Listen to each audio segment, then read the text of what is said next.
What's up, my people? Mikey Proto checking in. I'm in my living room in Kensington. Got my coffee, and I want to read something real fast, and then I'll elaborate on it.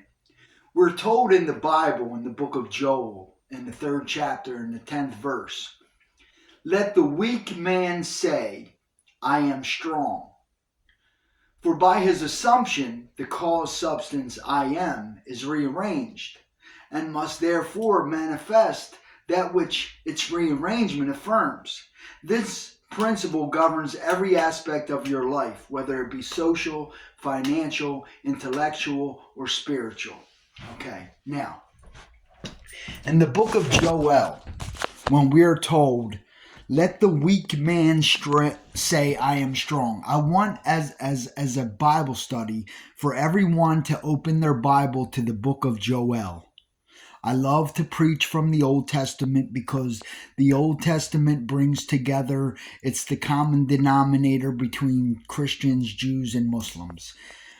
So look at this, the book of Joel, and you'll see that it says, beat your spears into pruning hooks, and let the weak man say, I am strong.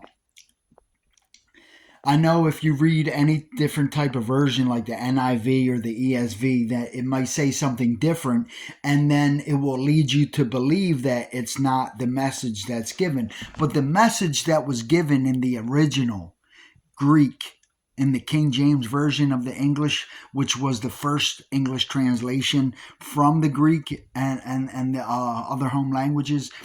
So from the Greek to the Latin, and the Aramaic and the Hebrew to the Latin to the English is what happened. And the first English translation is the King James Version of the Bible. All other versions are watered down and therefore misleading. Because in the King James Version, we are told, let the weak man say, I am strong. A whole bunch of other versions want to twist it and turn it into some sort of physical training, some sort of something other than what's going on between your ears. And what's going on between your ears is what God is talking about here. When he says, let the weak man say, I am strong, let's start with Exodus chapter 3 and verse 14. The one and only time when God tells someone says, hey God, what is your name? And he says, my name is. The one and only time when that happens in the Bible is Exodus chapter 3 and verse 14. And Moses says, what shall I say to the Israelites that your name is? And God answers, I am that I am. You tell them I am hath sent me unto you. So what does that mean? Instead of people trying to find out what that means, they just make things up and completely say things like, well, what do you think it means? And they just go with that. But let me tell you what it means. When Moses went to the children of Israel and he said, the God of our ancestors, the God of Abraham, the God of Isaac, the God of Jacob has sent me unto you, and he wants me to free you from this slavery. They said, what is his name? Looking around, Moses didn't see anyone with him. So he was by himself speaking to a large group of people, and they were saying, what is this name of your God? And he said, he was to answer them like this, I am that I am. You tell them I am has sent me unto you. So he was to tell them that himself is the very self that was there to save them. So who is the name of your God? Who is this God that is here to save us? Moses, not having anyone with him, basically said, I am that I am. Hey, Rita. I am the I am that is here to save you. I am that I am. What's the name of your God? I am. So, in other words, Moses was saying some spooky spirit isn't going to come out of the sky and lead us anywhere. It's going to be me who leads you. God in me, the Jesus Christ in me, the Jesus Christ in Moses is what led them out of Egypt in this story. So, his very I amness, the God in you, is your very being. So Moses was telling the Israelites, hey, come on, we're going to get out of here. I want you to follow. And they said, well, you got to show us. Like, we don't, who is this? Like, you're just a regular man. But it's going to be me, Moses himself, that leads you guys out of Egypt. So come and follow me. So that's what it means when God said, you tell them I am hath sent me unto you. Who is this God that is going to lead us out of Israel? I am that I am. I am that I am. The God in me is going to lead you out. That's what Moses was saying. So in Exodus chapter 3 and 14, I am that I am. You tell them I am hath sent me unto you. Moses is explaining to the Israelites that the God in him individually is going to lead them out of Israel. Okay? So when God says, let the weak man say, I am strong, he's saying to you, he's saying, I am, well, when each person, I'm trying to explain this the best way I can. When each person realizes individually that they are God's chosen vessel, that every single person on earth was born from a woman, and God chose them to be born from a woman exactly the way they are, so that they could come into this world and be a part of this world. What I'm telling you is that I've discovered that God is the very self of myself. In other words, the Bible says that God is omnipresent. Okay? Now, omnipresence, what does it mean in the Hebrew? That means that God is everywhere. But we are taught, and I was taught in our culture, that God is everywhere except for right here, where I am. He's everywhere except for where you are. He's everywhere except for where she is. He's everywhere except for... And then I tried to get the explanation, and a couple priests and whatnot would try to explain to me that God is in me. God is in the very cells that I have, the cells in my eyes, the cells in my DNA. God is in those cells. What I've discovered is that God is those very cells. God lowered himself of his deity to become this three-dimensional world of death and decay. So there's only God in the world. So your body is God himself manifested in this three-dimensional world of death and decay. The only part of you that is actually you, the only part of me that is actually me, is my soul or my spirit.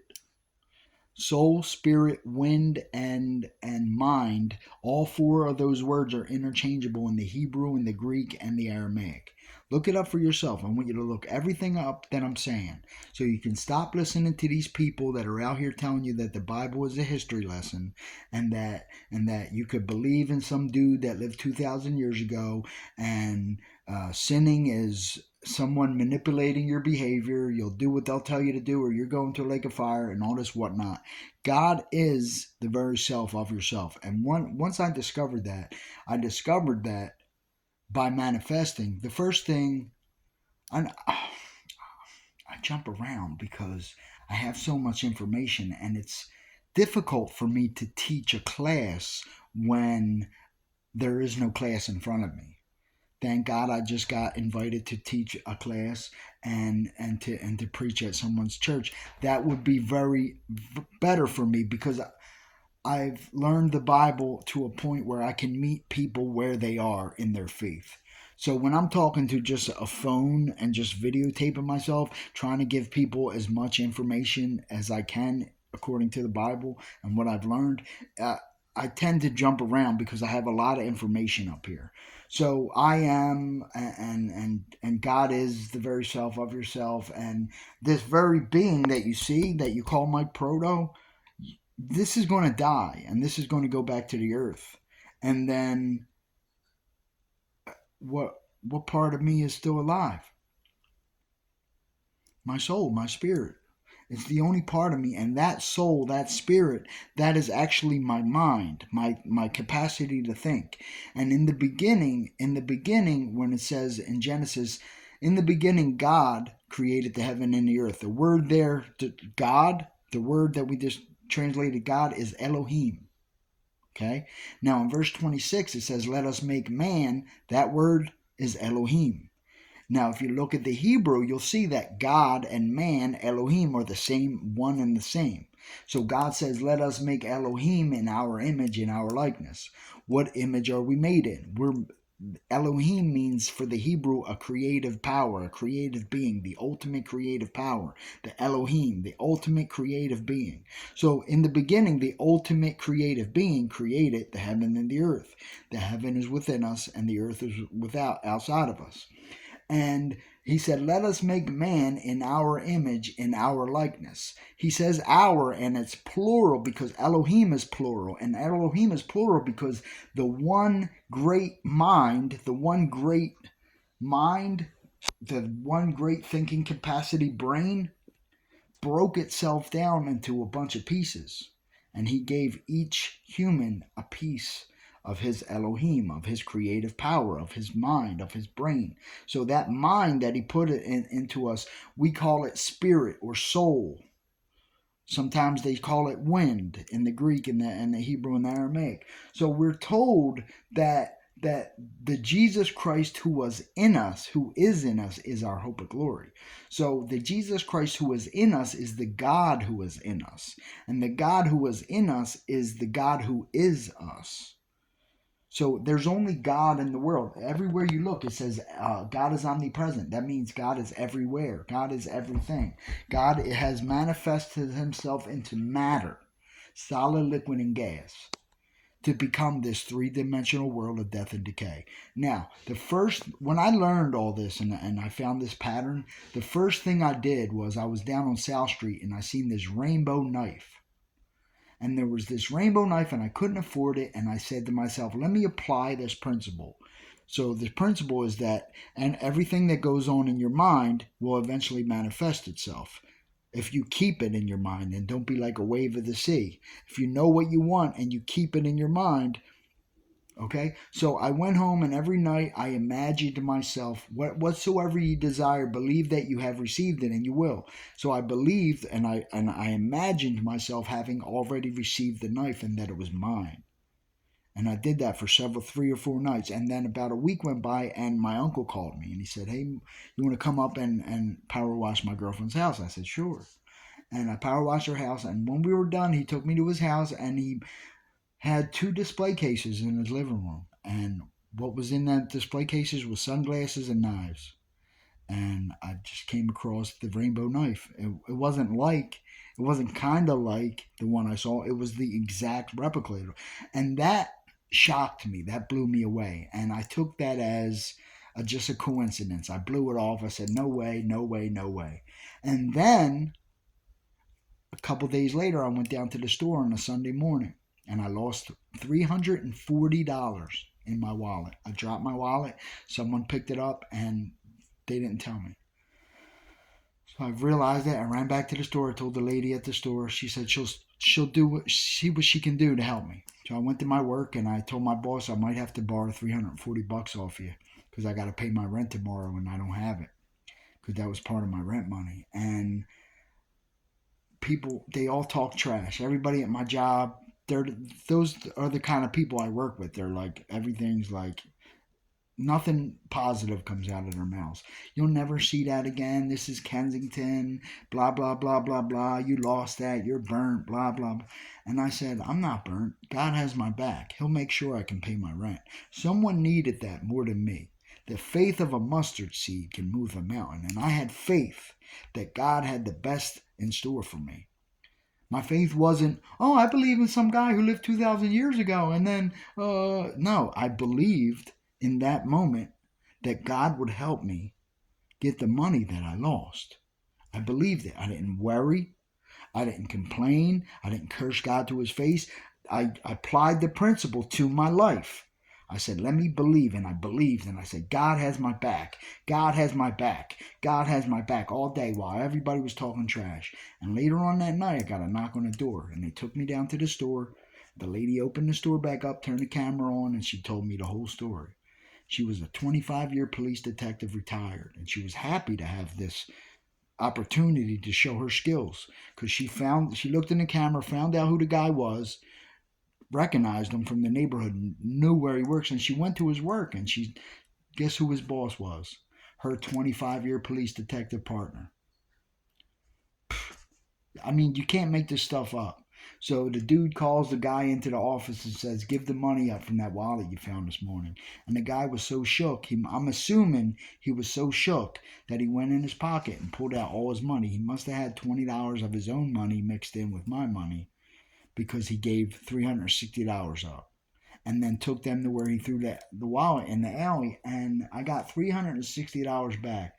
So I got my $340 plus $20 interest, and I got my wallet back. And that was the day that I understood that I discovered something great, the truth that'll set me free. And it says, "Let the weak man say, I am strong." So applying that to our lives, the AA people, the NA people, let's start with them. I've been in these rooms and people raise their hand and they say, "I'm an alcoholic, my name is such and such, and I'm a drug addict." That in itself is called blasphemy, because God's name is I am. And every time you use God's name, I am, and put behind that anything you wouldn't call God, "I am a drug addict," that's blasphemy. "I am a drunk," that's blasphemy. "I am a loser," that's blasphemy. That is blasphemy. Not saying, "Jesus Christ," that's not blasphemy.